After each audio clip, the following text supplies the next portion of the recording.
नमस्कार मित्रों, मैं आरती कंडवाल। गुरु पूर्णिमा की आप सभी को हार्दिक शुभकामनाएं। भगवान सत्यनारायण स्वामी आप सभी की हर मनोकामनाएं पूर्ण करें, यही कामना करती हूँ।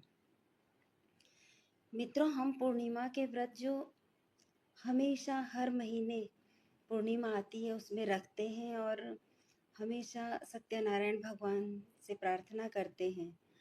लेकिन जब हम कहीं कथा सुनने जाते हैं, कथा में हमको आमंत्रित किया जाता है, तो हम लोग जब वहाँ पर जाते हैं तो बहुत से लोगों को मैंने देखा है जो सिर्फ बातें ही करने जाते हैं। पंडित जी कथा पढ़ते रहते हैं और वो अपनी बातें उनकी चलती रहती हैं, खासकर महिलाओं की।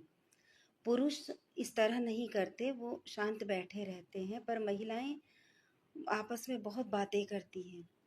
बातें तो हम रोज ही करते हैं ना। सत्यनारायण भगवान के पूजन में गए हैं तो ध्यान से कथा सुननी चाहिए।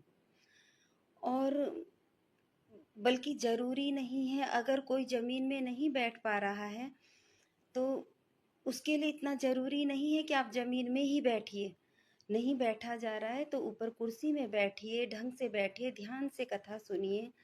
बस शांत रहिए और सभी को कथा सुनने दीजिए और खुद भी कथा सुनिए। जिस चीज़ के लिए आप वहाँ पर जाते हैं या आप लोग अपने घर में किसी को कथा में आमंत्रित करते हैं तो कथा में ही ध्यान रहना चाहिए उस वक्त जब तक की कथा चल रही हो। उसके बाद हर किसी से मिला जा सकता है।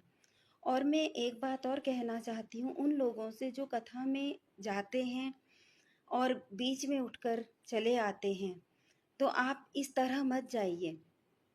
अगर आपको जाना ही है तो पहले न जाकर थोड़ा लेट जाइए ताकि आप प्रसाद ग्रहण करके आइए। फिर प्रसाद के टाइम जाइए, चुपचाप पीछे बैठिए और अपना प्रसाद लिया और फिर सबसे मिले और आ गए।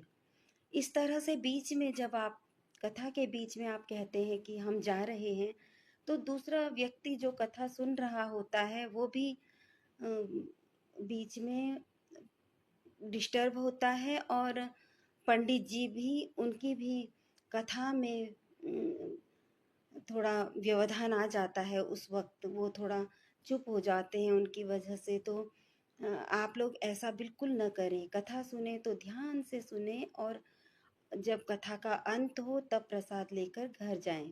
आपको समय नहीं है, छोटे बच्चे हैं, बुजुर्ग लोग घर में हैं, तो आप लोग बाद में ही आएं, जिससे प्रसाद लेकर ही जाएं। इसी तरह मैं आप सभी से कहना चाहती हूँ कि शांत रहें, शांति बनाए रखें। कोई भी कथा हो, और खासकर हम सत्यनारायण कथा तो करते ही रहते हैं, तो इसलिए इस कथा में हमेशा अच्छे भाव से अच्छे लोगों को आमंत्रित करें। जो लोग सच में अच्छी भावना से आपके साथ जुड़े हुए हैं उन लोगों को आमंत्रित करें। और श्रद्धा और विश्वास के साथ जो भी सत्यनारायण भगवान का व्रत करते हैं उनकी हर मनोकामना पूर्ण होती हैं, ये सभी को पता है। और मैं आप सभी को शुभकामनाएं देती हूँ। बहुत बहुत धन्यवाद। नमस्कार।